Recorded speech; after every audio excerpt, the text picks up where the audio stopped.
పిఠాపురంలో journalist association పేరుతో నూతనంగా ఒక యూనియన్ ఏర్పాటైంది. ఈ యూనియన్ కు రాయుడు శ్రీనుబాబు అధ్యక్షునిగా, బళ్ళా సురేష్ ఉపాధ్యక్షునిగా, గెడ్డం దుర్గాప్రసాద్ కార్యదర్శిగా నియమితులయ్యారు. ఈ సందర్భంగా యూనియన్ కు సంబంధించిన లోగో ఆవిష్కరణ కార్యక్రమం టీడీపీ కార్యాలయంలో టీడీపీ రాష్ట్ర అధికార ప్రతినిధి పిఠాపురం మాజీ ఎమ్మెల్యే వర్మ చేతుల మీదుగా జరిగింది. ముందుగా కొత్తగా ఏర్పాటైన యూనియన్ నాయకులు, సభ్యులను మాజీ ఎమ్మెల్యే వర్మ అభినందించారు. అనంతరం యూనియన్ లోగోను ఆవిష్కరించారు. ఈ సందర్భంగా మాజీ ఎమ్మెల్యే వర్మ మీడియాతో మాట్లాడారు. నిరంతరం వాళ్ళు మన సమస్యలతో పోరాడుతుంటారు. నియోజకవర్గ సమస్యలు, రాష్ట్ర సమస్యలు, దేశ సమస్యలతో. వారికి కూడా కొన్ని సమస్యలు ఉంటాయి. ఆ సమస్యలు చూడడానికి ఒక అసోసియేషన్ ఉండాలి. దానికి రాయుడు శ్రీని గారు ప్రెసిడెంట్, ప్రసాద్ గారు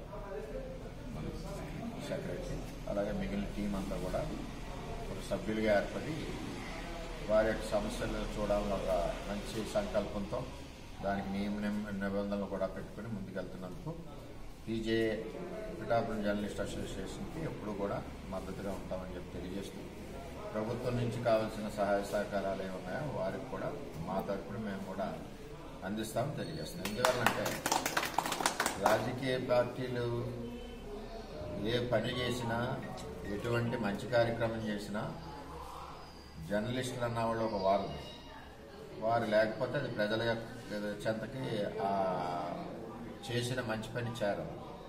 అంచేత ముఖ్యంగా రాజకీయ పార్టీల అన్నింటి యొక్క మంచి చెడు ప్రజల్లోకి వెళ్ళాలంటే వారధి ఎవరంటే జర్నలిస్టు.